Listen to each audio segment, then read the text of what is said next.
نحمده ونصلي على رسوله الكريم اما بعد فاعوذ بالله من الشيطان الرجيم بسم الله الرحمن الرحيم رب اشرح لي صدري ويسر لي امري واحلل عقدة من لساني يفقهوا قولي ان الله اشترى من المؤمنين انفسهم واموالهم بان لهم الجنة يقاتلون في سبيل الله فيقتلون ويقتلون وعدا عليه حقا في التوراة والإنجيل والقرآن ومن أوفى بعهده من الله فاستبشروا ببيعكم الذي بايعتم به وذلك هو الفوز العظيم۔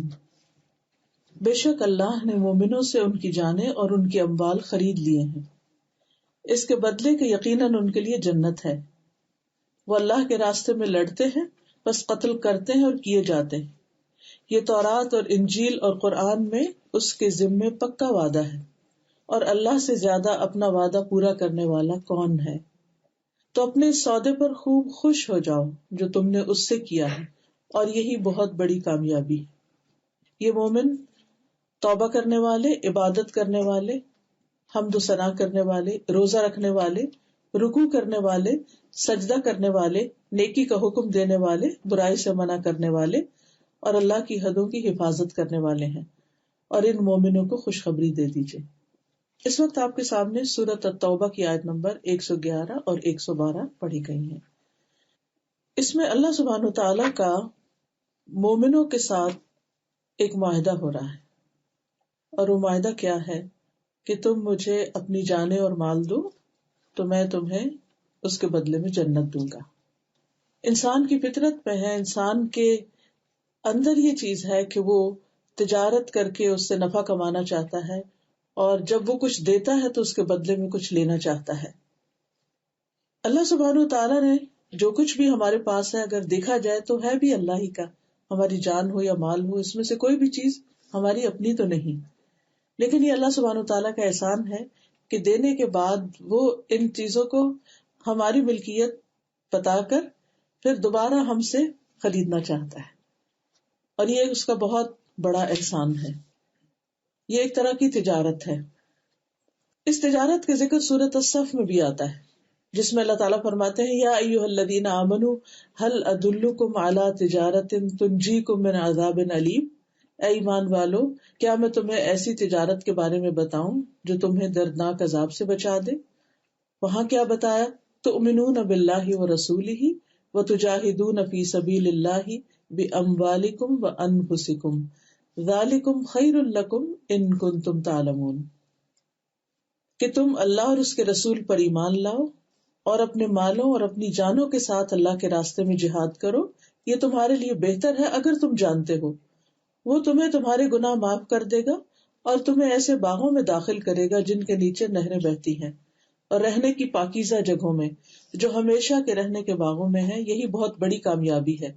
اور ایک اور چیز جسے تم پسند کرتے ہو، اللہ کی طرف سے مدد اور قریبی فتح، اور ایمان والوں کو خوشخبری سنا دو۔ تو بنیادی طور پر جتنی بھی نعمتیں ہمیں ملی ہیں اس میں سے دو چیزیں ہمیں بہت ہی محبوب ہوتی ہیں، ایک ہماری اپنی جان، ہماری اپنی زندگی، اور دوسرے ہمارا مال۔ اور اپنی جانوں میں پھر اپنی اولاد اور اپنے قریبی رشتے دار بھی شامل ہو جاتے ہیں، لیکن یہاں بیسیکلی اپنی ہی جان یا اپنی ذات کی بات کی گئی ہے کہ تم ان دو چیزوں کو اللہ کے ہاں بیچ دو۔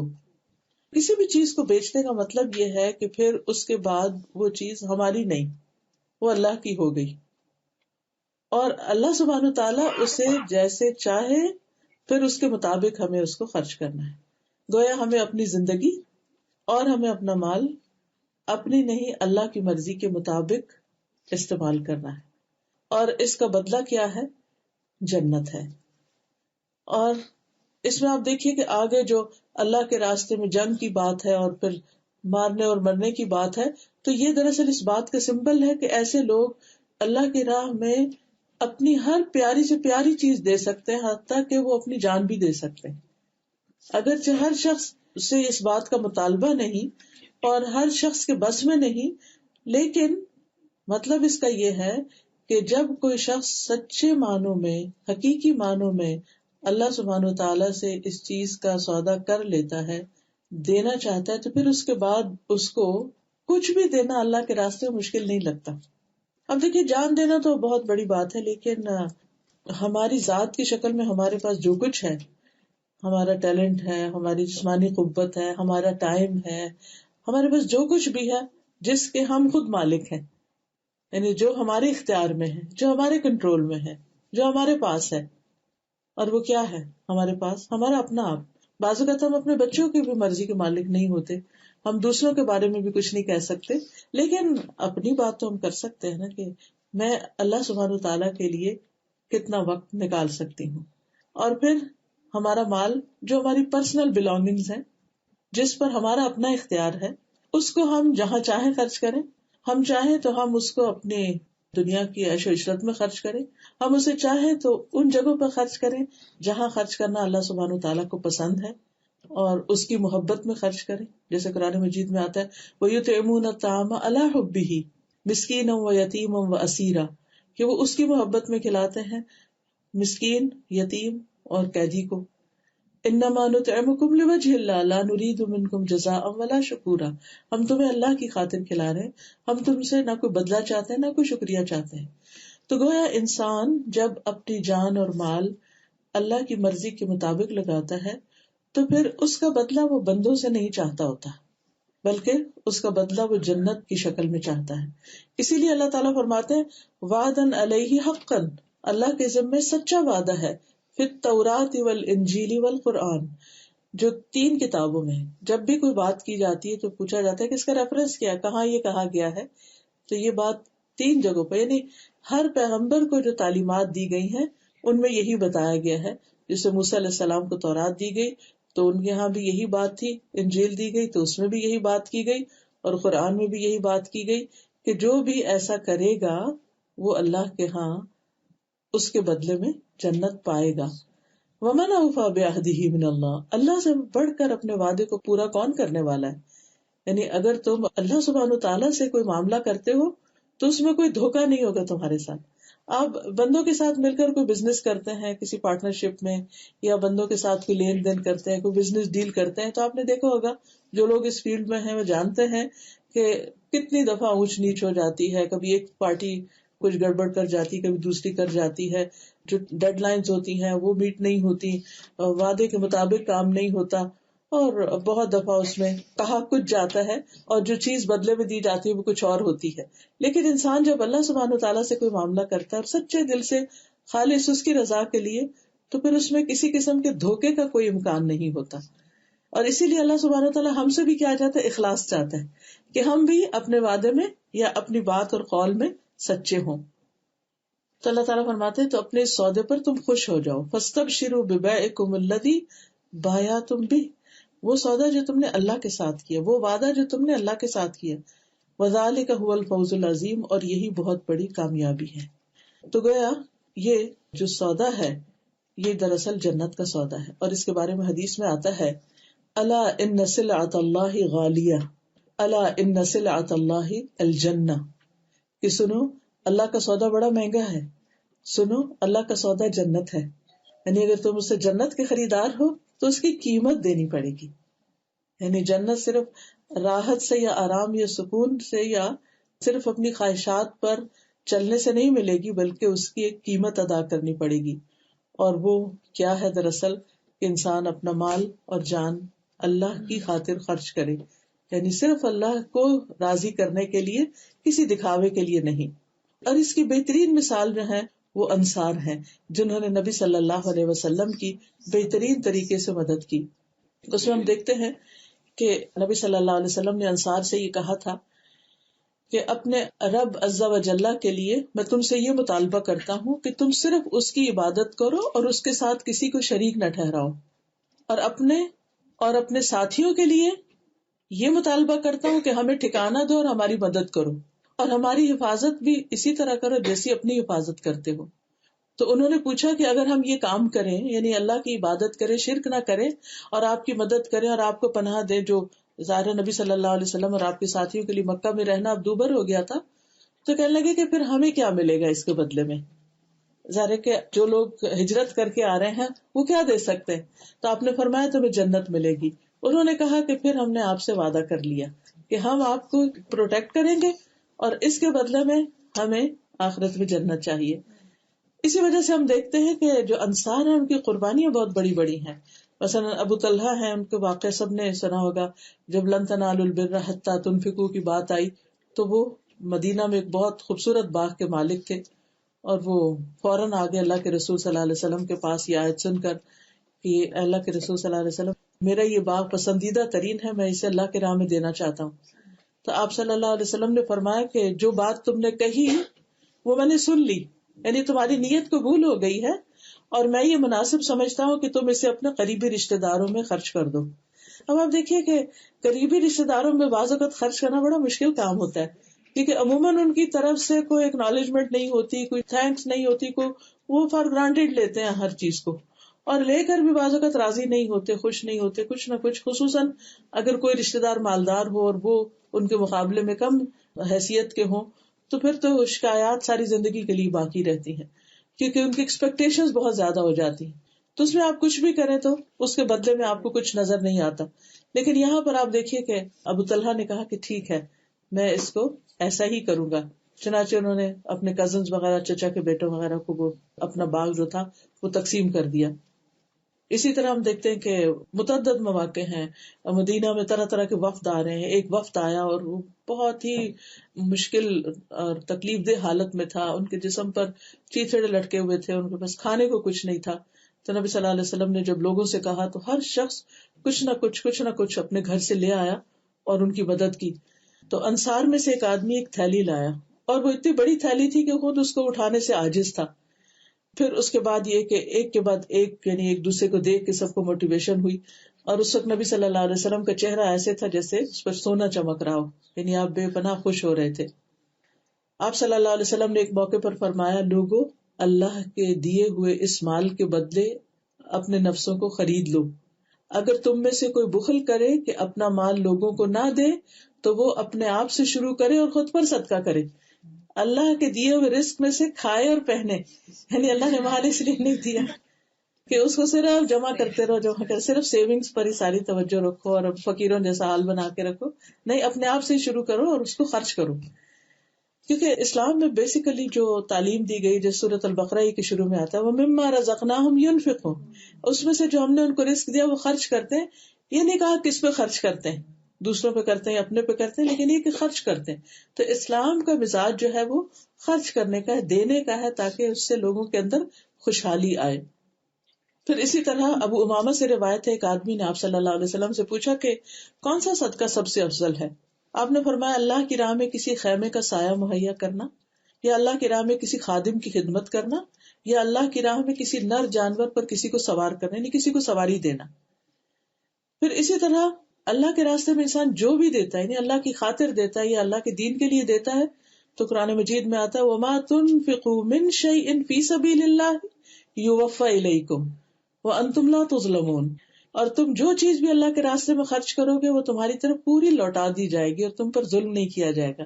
یعنی اللہ سبحانہ تعالیٰ کو تو اس کی ضرورت ہی نہیں ہے، اور یہ نہیں کہ تمہارے مالوں میں سے کم ہو جائے گا، اللہ تعالیٰ تمہیں واپس لوٹائے گا. حتیٰ کہ ایک کھجور ہی کیوں نہ ہو، جس کے بارے میں وہ حدیث آتی کہ آگ سے بچنے کی فکر کرو، خواہ کھجور کا ایک ٹکڑا ہی کیوں نہ، یعنی پوری کھجور بھی نہ ہو، اگر ٹکڑا بھی ہے تو وہ بھی. پھر اسی طرح فی سبیل اللہ دینے کی مثال سورۃ البقرہ میں آتی ہے کہ ایک دانہ جو وہ 700 دانوں کے برابر ہو جاتا ہے، یعنی زیادہ سے زیادہ اس کا اجر و ثواب ہے. رسول اللہ صلی اللہ علیہ وسلم نے بھی فرمایا، سنن ترمذی کی روایت ہے، آپ نے فرمایا کہ جس نے اللہ کی راہ میں کوئی چیز خرچ کی اس کے لیے اس کا 700 گنا اجر لکھا جاتا ہے. پھر اسی طرح جہاں تک جان لگانے کی بات ہے تو اس میں آپ دیکھیے کہ اللہ کے راستے میں چھوٹی سے چھوٹی تکلیف بھی جو ہے، یعنی چاہے جسم کی تھکاوٹ ہی کیوں نہ ہو، یا انسان کسی قسم کی کوئی جسمانی تکلیف کو، بیماری آ جاتی ہے، کچھ بھی ہوتا ہے اس کو، تو یہ ساری چیزیں اللہ سبحانہ تعالیٰ کے ہاں قابل قبول ہیں اور ان کے لیے اللہ کے وعدے بھی ہیں. رسول اللہ صلی اللہ علیہ وسلم نے فرمایا کہ اللہ کی راہ میں جہاد کرو، کیونکہ اللہ کے راستے میں جہاد کرنا جنت کے دروازوں میں سے ایک دروازہ ہے جس کے ذریعے اللہ انسان کو غم اور پریشانی سے نجات عطا کرتا ہے. یعنی جہاد کا مطلب صرف قتال نہیں ہوتا کہ آپ میدان جنگ میں کوئی لڑائی کرنے کے لیے جائیں، اور خواتین کے لیے تو ویسے بھی نہیں ہے. خواتین نے ایک مرتبہ پوچھا کہ مرد تو ایسے اور ایسے کام کرتے تو ہم کیا کریں، تو آپ نے فرمایا تمہارا جہاد حج ہی ہے. یعنی اگر خواتین حج بھی کر لیتی ہیں جو کہ ایک مشقت والا کام ہے تو وہ بھی ان کا بہت بڑا جہاد ہے. بیسیکلی جہاد کا جو معنی ہے وہ ہے سخت محنت کرنا، یعنی اپنی اٹ موسٹ ایفرٹ لگانا اللہ کے راستے میں. تو جب آپ کوئی بھی اللہ کی خاطر کام کرتے ہیں اور اس کو ایکسلنس کے لیول پر کرتے ہیں اور اس کو بہترین محنت کے ساتھ اور خوب جان مار کے کرتے ہیں اور اس سے غرض صرف اللہ کی رضا ہوتی ہے، کچھ اور حاصل کرنا نہیں، تو ایسی جو بھی کوشش انسان کرتا ہے وہ دراصل کیا ہے، جنت کے دروازوں میں سے ایک دروازہ، اور اس کے ذریعے اللہ تعالیٰ دنیا کے غم اور پریشانیاں بھی دور کر دیتا ہے انسان کی. پھر اسی طرح یہ ہے کہ اللہ سبحانہ و تعالیٰ کی مدد اور نصرت حاصل ہوتی ہے انسان کو. جو قدم اللہ کے راستے میں غبار آلود ہوتے ہیں اللہ تعالیٰ ان پر دوزخ کی آگ حرام کر دیتا ہے. پھر اسی طرح جنت میں گھر کی ضمانت دی گئی. اور یہ ہوتے کون لوگ ہیں، ان کی صفات کیا ہوتی ہیں، اب تھوڑا سا ہم ان کو تازہ کر لیتے ہیں. یہ ساری چیزیں یہ معلوم تو ہیں ہمیں، لیکن ذرا تازہ ہو جائیں تو پھر دوبارہ انسان ایک پورے شعور کے ساتھ کرنے لگتا ہے. کچھ چیزیں انسان شروع کرتا ہے پھر اس کی وہ ہیبٹ بن جاتی ہے، پھر جب وہ ہیبٹ بن جاتی ہے تو پھر اس کے اندر وہ روح یا وہ خوشی نہیں رہتی، اور پھر جب دوبارہ سے ان کے بارے میں پڑھتا یا سنتا ہے تو انسان کے اندر ایک نیا ولولہ آتا ہے. تو یہ وہ لوگ ہیں جنہوں نے اللہ کے ساتھ ایک تجارت کر رکھی ہے کہ یا رب ان صلاتی و نسکی و محیای و مماتی للہ رب العالمین، میری نماز، میری قربانی، میری زندگی، میری موت سب میرے رب کے لیے ہے. یعنی اللہ نے مجھے اپنے لیے اس دنیا میں بھیجا، یعنی اپنی عبادت کے لیے. حالانکہ اللہ کو ضرورت نہیں، لیکن بہرحال اس نے ہماری زندگی کا مقصد یہ بتایا وما خلقت الجن والانس الا لیعبدون.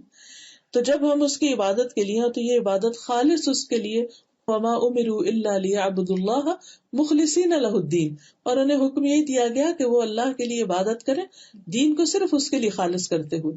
تو جب انسان خالصتاً اللہ کے لیے اپنی ہر چیز کرتا ہے تو پھر ایسے لوگوں کی زندگی میں کیا نظر آتا ہے، ان کے کردار میں کیا خوبیاں ہوتی ہیں، ان کے اخلاق میں، ان کے معاملات میں کیا چیزیں ہوتی ہیں، ان کے جو مین ہائی لائٹس ہیں وہ اگلی آیت میں بتا دیے گئے ہیں کہ جب کسی شخص نے سودا کر لیا تو پھر اس کی زندگی میں یہ چینجز آئیں گے. سب سے پہلی چیز التائبون، کہ وہ توبہ کرنے والے ہیں. یعنی تائبون کا مطلب یہ ہے کہ ہر وقت تمام گناہوں سے توبہ کا اہتمام کرتے ہیں. چھوٹی غلطی ہو یا بڑی غلطی ہو، اس پر بار بار پلٹتے ہیں، اس کا احساس کرتے ہیں، اس پر نادم ہوتے ہیں، اس پر شرمندہ ہوتے ہیں، اور یہ ان کی خاص صفت ہے. جسے قرآن مجید میں آتا ہے سورۃ آل عمران 135 میں، والذین اذا فعلوا فاحشۃ او ظلموا انفسهم ذکروا اللہ فاستغفروا لذنوبهم ومن یغفر الذنوب الا اللہ ولم یصروا علی ما فعلوا وهم یعلمون. ایسے لوگوں سے جب کوئی برا کام ہو جاتا ہے یا اپنے اوپر ظلم کر بیٹھتے ہیں تو اللہ انہیں فوراً یاد آ جاتا ہے اور وہ اپنے گناہوں کی معافی مانگتے ہیں. اور اللہ کے سوا کون ہے جو گناہ معاف کر سکتا، اور وہ جانتے بوجھتے اپنے کیے پر اصرار نہیں کرتے. یعنی ان لوگوں کی سب سے بنیادی خصوصیت، کیریکٹرسٹک کیا ہے کہ وہ غلطی پر اصرار نہیں کرتے، غلطی پہ جم نہیں جاتے، غلطی کی جسٹیفیکیشن نہیں دینے لگتے، بلکہ غلطی مان کر فوراً واپس اپنی اصلی حالت میں آتے ہیں. کیونکہ بنیادی طور پر انسان گناہگار نہیں ہے، اللہ نے انسان کو گناہگار نہیں پیدا کیا. جیسے آپ دیکھیں کرسچینٹی میں آتا نا کہ انسان جو ہے وہ ہے ہی گناہگار، تو اللہ نے انسان کو گناہگار نہیں پیدا کیا، بلکہ اللہ نے انسان کو اسلام پر پیدا کیا، فطرت پر پیدا کیا ہے. اور پھر یہ ہے کہ انسان سے بھول ہو جاتی ہے، غلطی ہو جاتی ہے، تو ایسی صورت میں مومن جو ہے اس کے دل کے اندر ایک میزان ہوتا ہے کہ وہ فوراً اپنی غلطی کو خود پہچان لیتا ہے. اور جب انسان اپنی غلطی کو پہچان لیتا ہے تو پھر اس کو فوراً ہی احساس ہوتا ہے اور وہ اسے چھوڑنے کی کوشش کرتے ہیں. توبہ دراصل کیا ہے؟ توبہ ہے واپسی، واپس ہونا، پلٹنا، یعنی اپنی پہلی اصلی حالت میں، اس حال میں جانے کی کوشش کرتا ہے جس میں وہ غلطی سے پہلے تھا. غلطی کیا ہے؟ دراصل ایک پھسلن ہے، ایک بھول ہے، ارادے کی کمزوری ہے.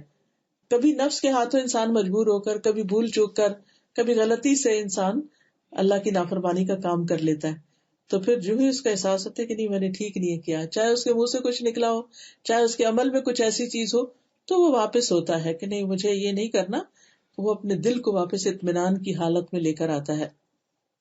نبی صلی اللہ علیہ وسلم نے فرمایا ہر مومن آدمی سے کوئی نہ کوئی ایسا گناہ سرزد ہو جاتا ہے جس کو وہ وقتاً فوقتاً کرتا رہتا ہے، یا کوئی ایسا گناہ ہوتا ہے جس پر وہ قائم رہتا ہے، وہ اس کو نہیں چھوڑتا حتیٰ کہ وہ دنیا چھوڑ جاتا ہے.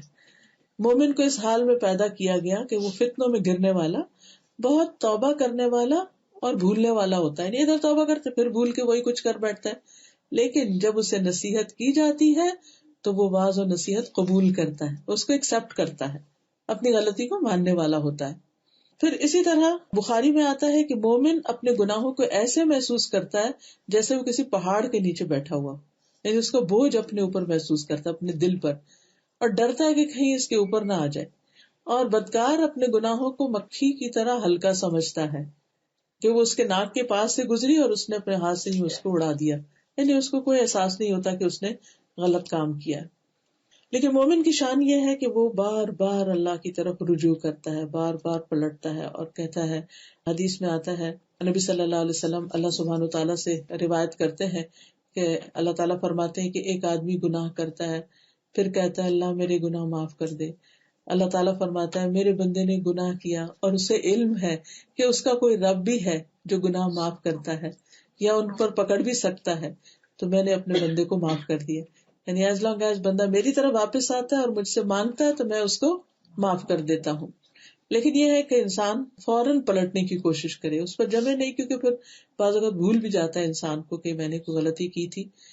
آپ نے یہ بھی فرمایا کہ جب تم کوئی برائی کرو تو اسی وقت توبہ کرو، چھپی ہوئی برائی ہو تو چھپی ہوئی توبہ کرو، اور اگر اعلانیہ سب کے سامنے غلط کام کیا تو پھر سب کے سامنے ہی معافی مانگو.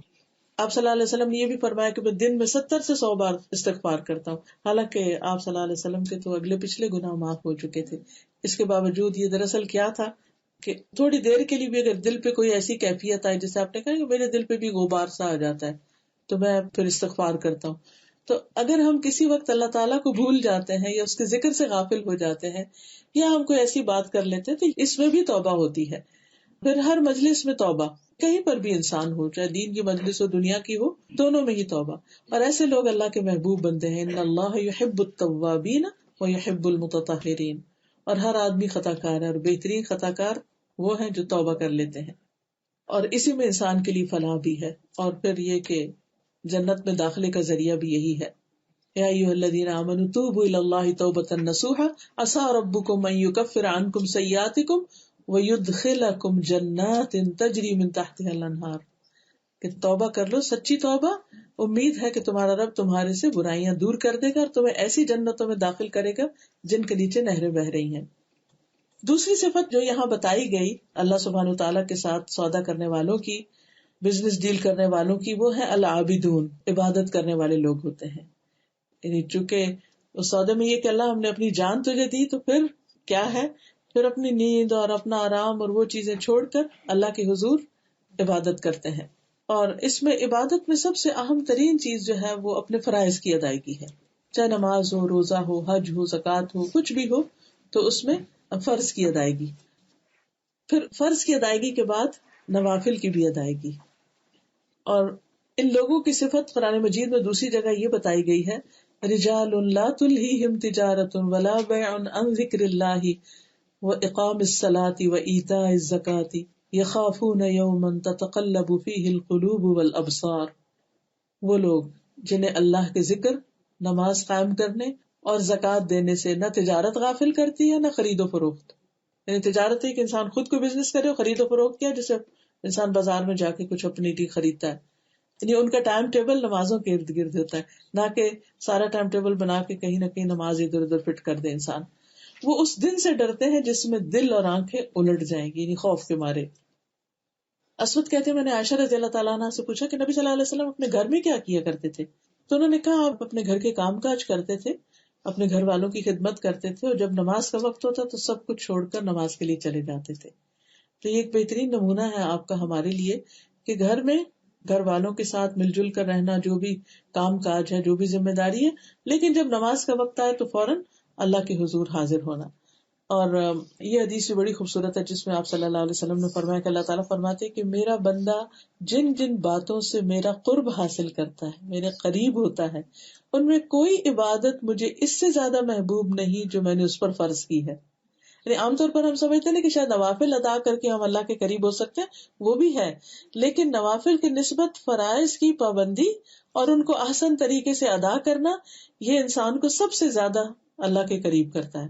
جیسے نمازوں میں سب سے افضل نماز فرض نمازوں میں جو بتائی گئی ہے وہ جمعے کے دن کی فجر کی نماز ہے. نفل نمازوں میں سب سے افضل تہجد کی نماز ہے. تو اب آپ دیکھیے کہ ہم سب نماز پڑھتے ہیں لیکن ان کے بھی آپس میں پھر درجات ہیں. کچھ اوقات دوسروں کے مقابلے میں زیادہ اجر و ثواب کا باعث ہوتے ہیں. اور پھر فرمایا اور میرا بندہ فرض ادا کرنے کے بعد نفل عبادت ادا کر کے مجھ سے اتنا قریب ہو جاتا ہے کہ میں اس سے محبت کرنے لگتا ہوں. تو نوافل دراصل اللہ کی محبت حاصل کرنے کا ذریعہ ہے. ہم سب کا اندر سے دل تو یہی چاہتا ہے اللہ ہم سے محبت کرے، لیکن یہ اسی صورت میں ہو سکتی ہے کہ پہلے فرض کی ادائیگی اور اس کے بعد پھر ایکسٹرا بھی. عام حالات میں بھی آپ دیکھیں کہ اگر آپ کسی کو اپنے کام پر رکھتے ہیں، کسی جاب پر رکھتے ہیں، تو دو لوگوں کو آپ نے رکھا. ایک وہ ہے جو صرف ٹائم پورا کرتا ہے، تو 5 بجے آف، اور ایک وہ ہے جو ٹائم کی پرواہ نہیں کرتا، 5 ہے یا 5:30 ہے، ایکسٹرا بھی لگا جاتا ہے. تو اب ان دونوں کا آپ اگر کمپیریزن کریں تو کس کی طرف آپ کا دل کا رجحان ہوگا کہ جو ایکسٹرا کر کے بھی خراجی اور کوئی احسان نہیں جتاتا. تو نفل اصل میں ہم سے اس کا مطالبہ نہیں کیا گیا کہ ہم ضرور پڑھیں، اور اگر ہم نہیں پڑھے تو ہم سے کوئی پوچھ نہیں ہے. لیکن جو اپنے دل کی خوشی سے پڑھتا ہے ایکسٹرا، نفل کا مطلب ہی ایکسٹرا ہے، جو ایکسٹرا ادا کرتا ہے تو وہ دراصل اللہ کی محبت حاصل کرنے کا ذریعہ بن جاتا ہے. خود نبی صلی اللہ علیہ وسلم اتنا اللہ کے حضور کھڑے رہتے تھے کہ آپ کی پنڈلیوں پہ ورم آ جاتا تھا. جب لوگوں نے پوچھا کہ آپ کے تو سب گناہ معاف ہیں، آپ کیوں اتنی تکلیف اٹھاتے ہیں، آپ نے فرمایا کہ میں اللہ کا شکر گزار بندہ نہ بنوں. تو یہ دراصل ہے کیا، یعنی کہ انسان کے اندر جو کہ اللہ نے مجھے اتنا کچھ دیا، جب اس کو یہ ریئلائزیشن ہوتی ہے کہ میرے پاس اتنی نعمتیں ہیں تو پھر انسان کا دل چاہتا ہے کہ میں بھی کچھ کروں. میں کیا کروں یا رب جو تجھے خوش کر دے. تو پھر یہ ہے کہ اپنے فرائض کے بعد اپنے ایکسٹرا عبادت کی کوشش کرے انسان. پھر تیسری صفت جو بتائی گئی وہ ہے الحامدون، اللہ کی حمد کرنے والے، اللہ کی تعریف کرنے والے. اللہ سبحانہ وتعالیٰ کو سب سے زیادہ اپنی تعریف پسند ہے کیونکہ وہ اس کا اہل ہے، وہ اس کا مستحق ہے. اب دیکھیے کہ ہمارے پاس کوئی بھی چیز جس کی بنا پر لوگ ہماری تعریف کریں وہ پرماننٹ نہیں ہے ہماری، اور نہ اپنی ہے. اگر کوئی کسی کی شکل و صورت پہ کرتا ہے تو وہ بھی اللہ کی بنائی ہوئی ہے، اگر کوئی کسی کی ذہانت پر کرتا ہے تو وہ بھی اللہ کی دی ہوئی ہے، کسی کی اولاد کی کوئی تعریف کرتا ہے وہ بھی اللہ ہی کی دی ہوئی ہے. باقی بھی جو نعمتیں ہیں اصل میں تو اللہ سبحانہ وتعالیٰ ہی کی دی ہوئی ہے. لیکن یہ ہے کہ انسان اللہ کی ان نعمتوں کو جب مان جاتا ہے نا تو تبھی اس کے دل سے پھر وہ چیز نکلتی ہے کہ واقعی میرا رب تعریف کے قابل ہے. اس کے لیے غور و فکر ضروری ہے، اور سب سے پہلے انسان کا اپنی ہی ذات پر غور و فکر ضروری ہے کہ اللہ نے مجھے کیا کیا نعمتیں دی ہیں مختلف اعضاء کی شکل میں.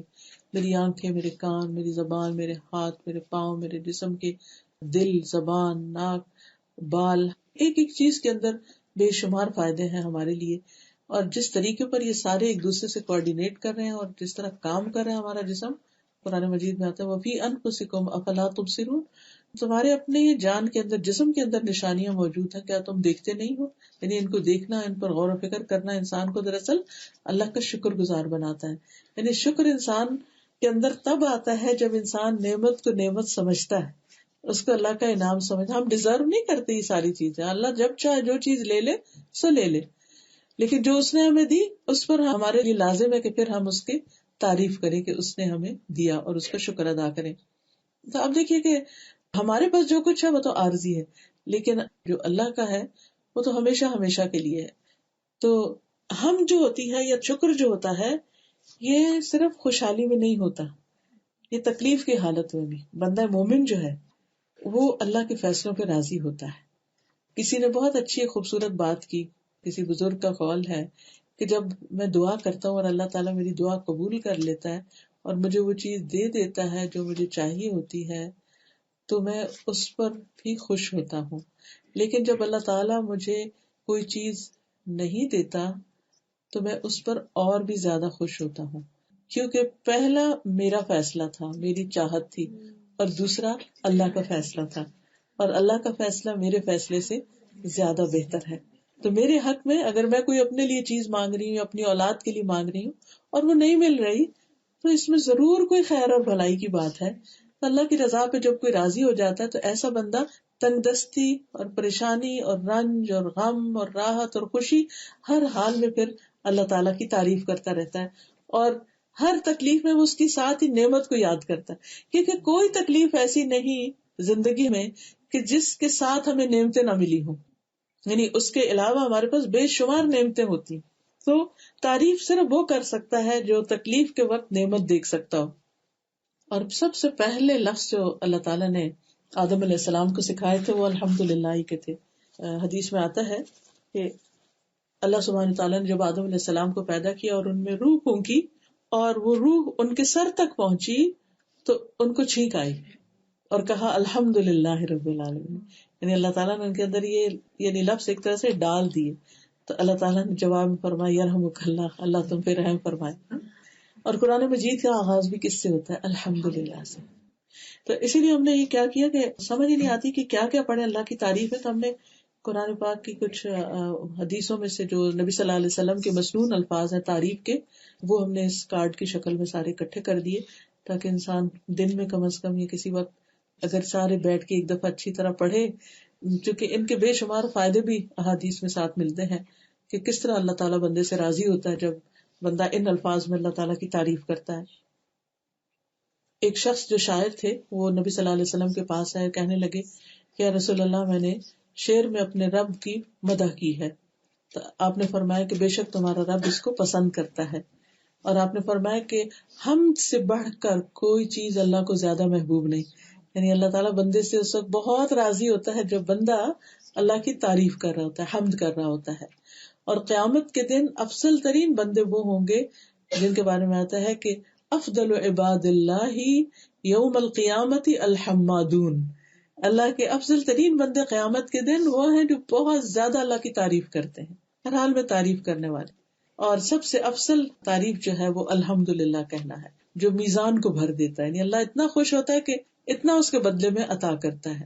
اور یہ بھی ساتھ یہ کہ الحمدللہ کثیرا، اللہ کی تعریف بہت ہی زیادہ. اور خصوصاً جب نماز میں رکوع سے کھڑے ہوتے ہیں تو ایک شخص نے ربنا ولک الحمد کے آگے خود ہی اضافہ کر دیا محبت میں، حمدن کثیرا طیبا مبارکا فیہ. تو آپ نے فرمایا 30 سے زیادہ فرشتے اس کو اٹھانے کے لیے آئے تھے، نہیں اتنا زیادہ اللہ اس سے راضی ہوا.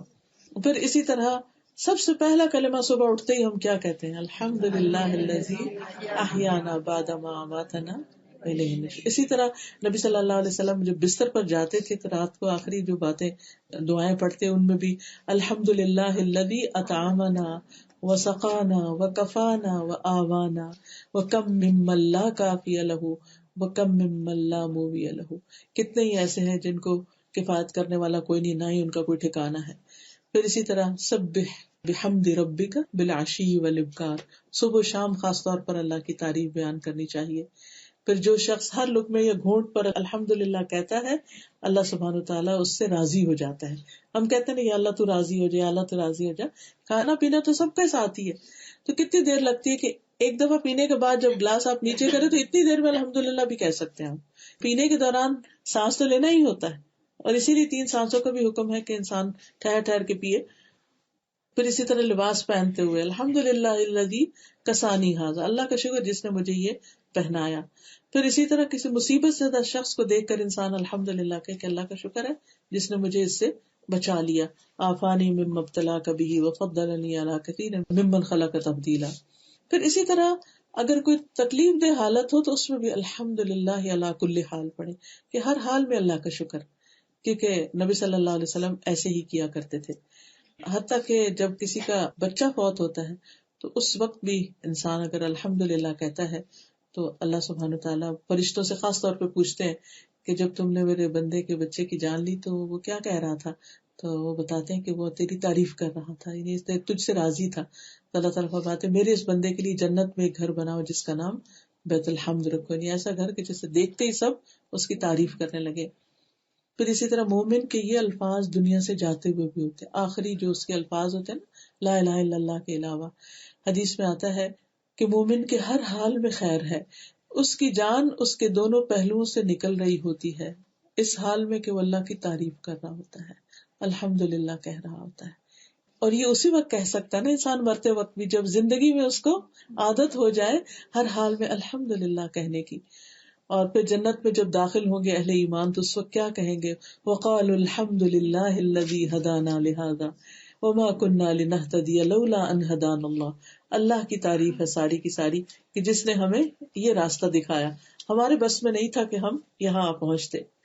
اور پھر جب سب جنت میں پہنچ جائیں گے تو ان کی جو پکار ہوگی وَدَعْوَاهُمْ فِيهَا سُبْحَانَكَ اللَّهُمَّ وَتَحِيَّتُهُمْ فِيهَا سَلَامٌ وَآخِرُ دَعْوَاهُمْ أَنِ الْحَمْدُ لِلَّهِ رَبِّ الْعَالَمِينَ. یعنی آغاز بھی الحمدللہ سے، اختتام بھی الحمدللہ سے. تو یہ ان لوگوں کی صفت ہے جو اللہ سے سودا کر لیتے ہیں جنت کا، کہ اللہ تعالیٰ ہم اپنے اندر یہ صفات لائیں گے، آپ ہمارے لیے جنت لکھ دیجئے. چوتھی چیز جو بتائی گئی وہ السائحون. اس کے دو معنی کیے گئے ہیں، ایک ہے روزہ رکھنے والے اور ایک ہے سیاحت کرنے والے. سیاحت کا مطلب ہوتا ہے سیر و سیاحت، جیسے اچھے کاموں کے لیے سفر کرنا، طالب علم کے لیے سفر کرنا، یا اور غور و فکر کے لیے، یا کسی بیمار کی عادت کے لیے، یا کسی کی تعزیت کرنے کے لیے. تجارت کے لیے بھی عبادت ہے، وہ بھی انسان اگر حلال رزق کمانے کے لیے سفر کرتا ہے تو یعنی کہ وہ اپنے گھر کا آرام چھوڑ کر نکلتے ہیں اور اچھے اچھے کاموں کے لیے سفر کرتے ہیں. دوسرا معنی اس کا جو ہے وہ روزہ رکھنے والے ہیں. روزہ جو ہے ایک بہترین عبادت ہے، اور جنت کا ایک دروازہ مخصوص کیا گیا ان لوگوں کے لیے جو کثرت سے روزے رکھیں، اور وہ ہے ریان، جس میں آخری روزہ دار جب داخل ہو جائے گا تو اس دروازے کو بند کر دیا جائے گا، پھر اس سے کوئی اور داخل نہیں ہو سکے گا، کیونکہ اس جیسا کوئی اور عمل ہے نہیں. ابو امامہ کہتے ہیں کہ میں حضور صلی اللہ علیہ وسلم کے پاس حاضر ہوا، میں نے عرض کیا مجھے ایسی چیز کا حکم دیجیے جو میں آپ سے حاصل کر لوں. آپ نے فرمایا روزہ رکھا کرو، کہ اس جیسا کوئی عمل نہیں. یعنی آپ نے ان کو روزہ رکھنے کی تلقین کی. ظاہر نفلی روزے کی بات ہو رہی ہوگی وہاں. ان کے بارے میں آتا ہے کہ انہوں نے اس کثرت سے روزے رکھے نبی صلی اللہ علیہ وسلم کی اس نصیحت کے بعد، کہ نوٹ کیا جاتا تھا کہ کبھی دن کو ان کے گھر دھواں نہیں اٹھا تھا، اور اگر کبھی ایسا ہوتا تو کہتے ہیں ان کے گھر آج کوئی مہمان ہے اس وجہ سے یہ کچھ پک رہا ہے، ورنہ ہمیشہ وہ پھر روزے سے رہا کرتے تھے. تو انہوں نے پھر آ کر جب کافی عرصہ گزر گیا تو دوبارہ آئے اللہ کے رسول صلی اللہ علیہ وسلم کے پاس کے اللہ تعالیٰ نے ہمیں اس کی برکت عطا کی ہے، یعنی روزے رکھنے کی، تو اب آپ ہمیں کوئی اور عمل بتا دیں. تو آپ نے فرمایا کہ تم اللہ کے لیے سجدہ کیا کرو، کیونکہ جب تم اللہ کے لیے ایک سجدہ بھی کرو گے تو اس کی برکت سے اللہ تعالیٰ تمہارا ایک درجہ بلند کر دے گا اور تمہارے گناہ معاف کر دے گا. تو روزوں کے بعد یہ کہ پھر وہ نوافل. پھر اسی طرح یہ ہے کہ نبی صلی اللہ علیہ وسلم کا اپنا طریقہ بھی یہ تھا کہ کبھی مسلسل روزے رکھنا شروع کر دیتے تھے، یوں لگتا تھا کبھی نہیں چھوڑیں گے، اور کبھی مسلسل چھوڑے ہوئے بھی ہوتے تھے. اب دیکھیں آج کل جیسے ونٹر ہے اور دن چھوٹے ہیں، تو نے دیکھا کہ کئی لوگ یعنی کثرت سے روزے رکھ رہے ہیں. پھر اسی طرح آپ نے فرمایا جنت میں ایک ایسا بالا خانہ ہے جس کا اندر باہر سے اور باہر اندر سے نظر آتا ہے، جیسے آج کل گلاس کے ہوتے ہیں. پوچھا گیا کہ یہ کس کے لیے؟ آپ نے فرمایا یہ اس کے لیے جو لوگوں کو کھانا کھلائے، نرمی سے بات کرے اور تسلسل کے ساتھ روزے رکھے، نماز پڑھے جب لوگ سو رہے ہیں. اور افضل ترین روزہ صوم داؤدی کا قرار دیا گیا، جس میں ایک دن روزہ اور ایک دن نہ روزہ ہونا. پھر اسی طرح اگر ایسا نہیں کوئی کر سکتا تو ہفتے میں 2 روزے یا پھر مہینے کے 3 روزے. اور اس سے سینے کا کینہ دور ہوتا ہے، یعنی جو لوگوں کی باتیں تکلیف دیتی رہتی ہیں، ہرٹ کرتی رہتی ہیں، تو جب انسان یہ روزے رکھنا شروع کرتا ہے، یعنی 13 14 15 کا ہر مہینے کا، تو اس سے انسان کے اندر سے دل کی تنگی اور غصہ اور دوسروں کے لیے جو بیڈ فیلنگ کبھی پیدا ہو جاتی ہے. زندگی میں کچھ لوگ ایسے ہوتے ہیں جو آپ کے ساتھ جاتی ہیں، کر جاتے ہیں، تو آپ کے لیے بھولنا مشکل ہوتا ہے، تو وہ پھر انسان کو خود ہی تکلیف دیتا ہے. تو اس سے بہتر ہے کہ نکل ہی جائے ہمارے اندر سے وہ کانٹے. تو اس کا حل یہ بتایا گیا. اور آپ صلی اللہ علیہ وسلم یہ بتا کہ سینے کے کینے سے مراد شیطانی گندگی ہے، یعنی وسوسوں کا علاج ہے. یعنی جن لوگوں کو بعض اوقات یہ تھا کہ بہت وسوسے آتے رہتے ہیں ادھر ادھر کے، تو اس کا. پھر یہ ہے کہ سائحین جو ہے اللہ کی خاطر گھر سے نکلنے والے، اس میں حج اور عمرے کا سفر بھی آتا ہے، اس میں مسجد جانا بھی آتا ہے، علم کے لیے نکلنا بھی آتا ہے. حدیث میں آتا ہے جو طلب علم کے کسی راستے پر چلے اللہ اس کے لیے جنت کا راستہ آسان کر دے گا. پھر اللہ کی خاطر کسی سے ملاقات کرنا، یہ بھی سائحین میں آتا ہے.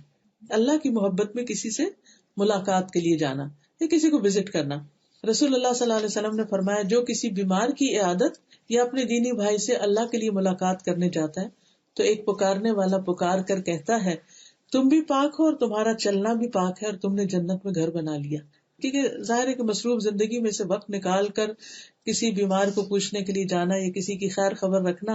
اور آج کل آپ دیکھیں کہ جتنی سب کی مصروفیت بڑھتی جا رہی ہے اور مشینی زندگی بنتی جا رہی ہے تو بہت سے لوگ بہت تنہائی کا شکار ہو جاتے ہیں اور دنوں نہ وہ کسی کے پاس جاتے ہیں نہ ان کے پاس کوئی ملنے کے لیے آتا ہے. اور یہ چیز پھر انسانوں کے اندر ایک morale ڈاؤن کرنے لگتی ہے اور آئسولیشن کی یا اندر کی تنہائی کی جو فیلنگ ہے یہ انسان کے لیے تباہ کن ہے نفسیاتی اعتبار سے بھی.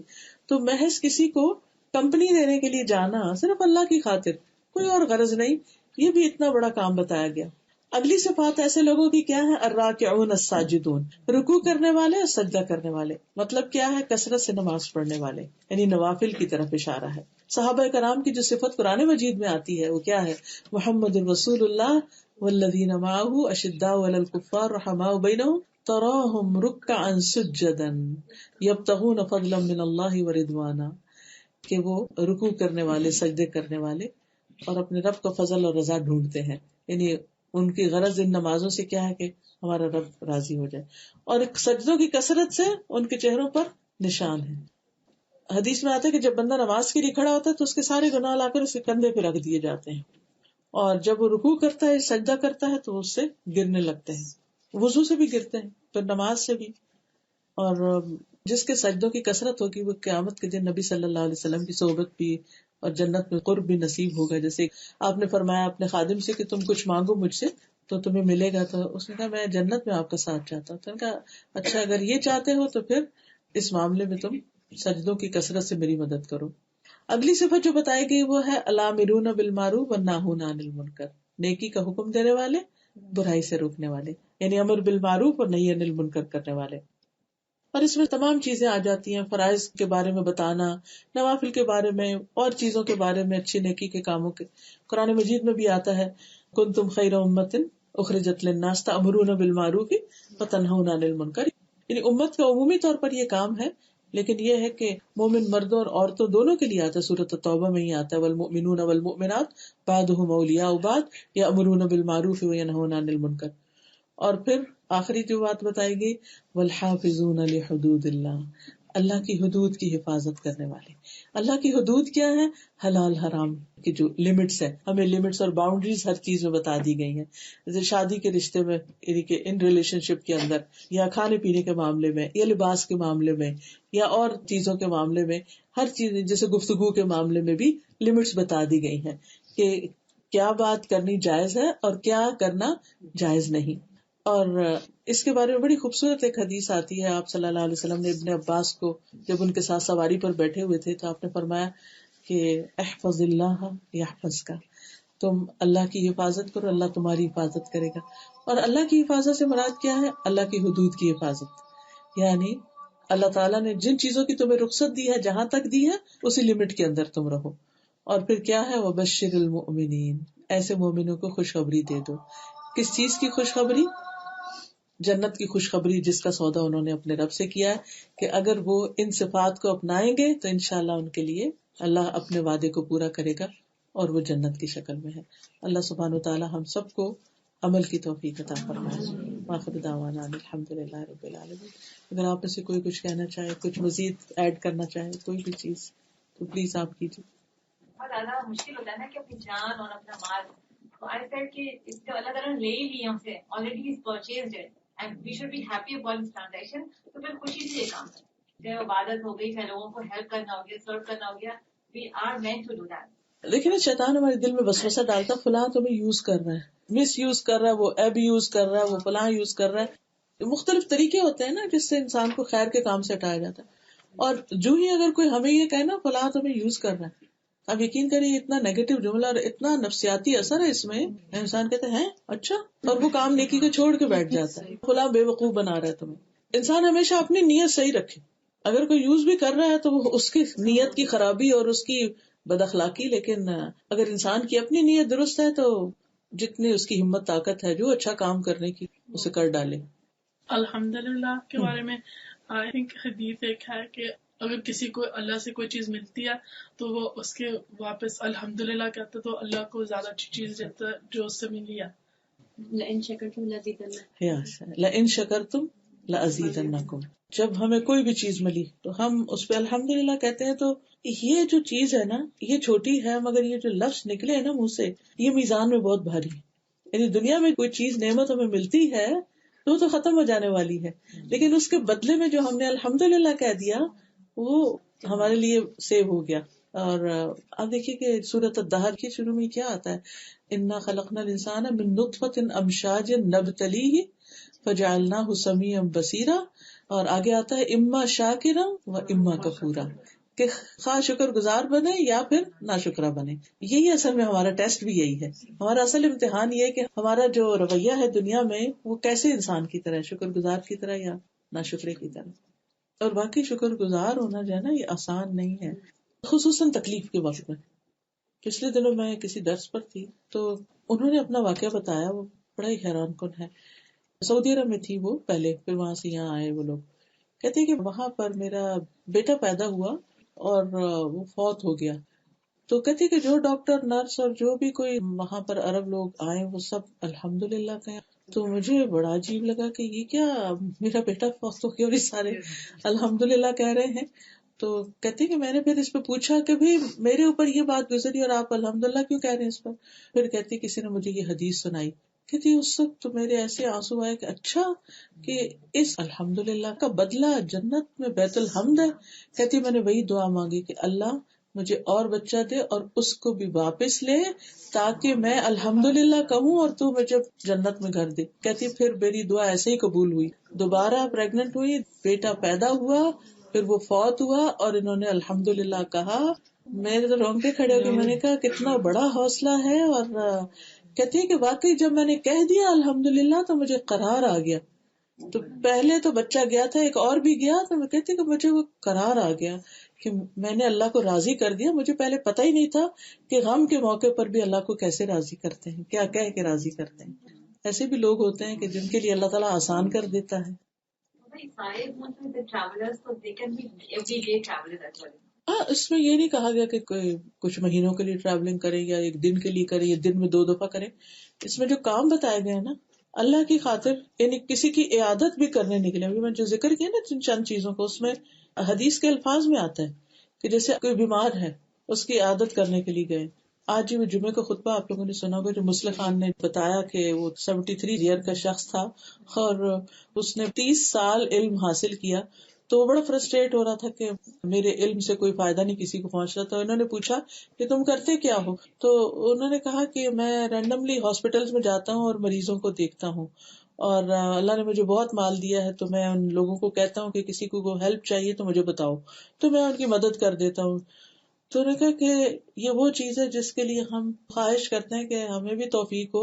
اور کتنے ہی لوگ ہیں جو اس کے لیے اسٹرگل کرتے ہیں کہ ان کے پاس وقت ہو کہ کسی کی عادت کریں اور ان کے پاس مال ہو کہ وہ کسی کی مدد کریں.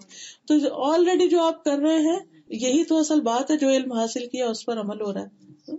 تو بعض اوقات جو چیزیں ہم کر رہے ہوتے ہیں نا ان کو ہم روٹین میں, یہ جو میں نے شروع میں کہا تھا نا, ہم روٹین میں کرنے لگتے ہیں تو پھر وہ ہمیں نیکی نہیں لگتے.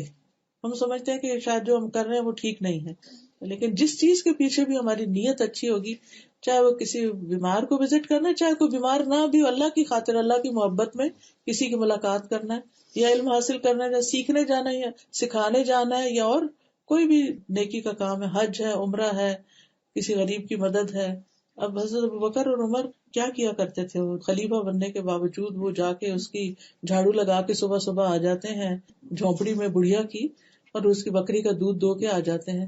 اور حضرت عمر پیچھے پیچھے جاتے ہیں کہ میں دیکھوں کہ یہ کرتے کیا ہیں, کہاں وہ پہنچے ہوئے ہیں اور کتنے بڑے بڑے انہوں نے کام کیے. لیکن نیکی کا یہ موقع کہ جو صرف اللہ کے لیے نا, وہ نہ ابھی نہ اس کو تو پتہ نہیں یہ کون آیا, یہ خلیفہ وقت آ رہا ہے یا کون شخصیت آ رہی ہے جس کو اللہ کے رسول صلی اللہ علیہ وسلم کے ساتھ غار میں رہنے کا موقع ملا اور نہ انہوں نے بتایا میں کون ہوں. ایک اور بڑا دلچسپ واقعہ اسی طرح کہ حضرت ابوبکر سے خاتون اسی طرح کسی کام کے سلسلے میں ملی تو پوچھے اچھا تم کون ہو, تو بتایا میں قریش میں سے. کون سے قبیلے, سوال پہ سوال. حضرت ابوبکر نے نہیں بتایا میں کون ہوں. یعنی He didn't want to tell about himself. تو یہ ہے اللہ کی خاطر کام کرنے والے. ان کو اس بات کا شوق نہیں کہ ہمیں کوئی ریکگنائز کرے, ہماری کوئی پہچان ہو. انہیں کام سے غرض ہے. یہ بھی اللہ کے راستے میں نکلنا, چاہے کسی بڑھیا کی جا کے مدد کر کے آئے انسان. کتنے بوڑھے ایسے ہیں جو بےچارے اکیلے تنہا زندگی بسر کر رہے ہیں, کوئی ان کو دیکھنے والا نہیں ہے. چلے دوسروں کے بوڑھوں کو چھوڑیں, اگر ہمارے گھر میں کوئی نانی, دادی, امی, ساس یا کوئی بھی ہمیں سنبھالنی پڑے تو بعض اوقات ہم کہتے ہیں کہ یہ ہماری تو جانی عذاب میں آگی, سارے لوگ آزاد پھر رہے ہیں اور ہم پھنس گئے ہیں ان کے ساتھ. تو میں سمجھتی ہوں کہ اگر ایک جذبہ ہو تو اس کو بھی انسان اپنے لیے سعادت سمجھتا ہے کہ اللہ نے یہ میرے حصے میں ڈالا. جی ہمارے معاشرے کے نا ویلیوز میں اتنی چینجز آ گئی ہیں کہ امر بالمعروف کرنا اور نہیں منکر کرنا اتنا مشکل ہو گیا. ہر کوئی اپنی عزت بچاتا ہے, میں کیوں بری بنوں, میں کیوں کہوں, کہ وہ مائنڈ کر جاتے ہیں لوگ, تو وہ اتنا برا سمجھنے لگ پڑے ہیں کہ کیوں منع کریں. اس میں دیکھیے, جس کو وجہ سے اپنے بچوں سے گھر سے ہی شروع ہوتی ہے نا بات, ان کو اگر منع کرنا ہو کسی چیز سے تو انسان ان سے کہ کیا خیال ہے اگر اس کی وجہ یہ کر لیا جائے, اگر ایسا نہیں ایسا کر لیجیے. ضروری نہیں ہوتا کہ do this don't do this, یعنی ڈائریکٹ نہ بھی ہو تو اگر آپ ان سے مشورہ کریں, ان کو سجیسٹ کریں, ان کو سوچنے پہ مجبور کریں. یعنی کہ کام تو یہی ہے, لیکن حکمت اسی چیز کا نام ہے کہ جس وقت جو چیز جس طرح فائدہ مند ہو اس طرح وہ بات کی جائے, تاکہ دوسرا اس کو پرسنل نہ لے لے, شاید مجھ پر کوئی اٹیک کیا گیا ہے. اوکے, جزاکم اللہ خیرا. سبحانک اللہم و بحمدک, اشہد ان لا الہ الا انت, استغفرک و اتوب الیک. السلام علیکم.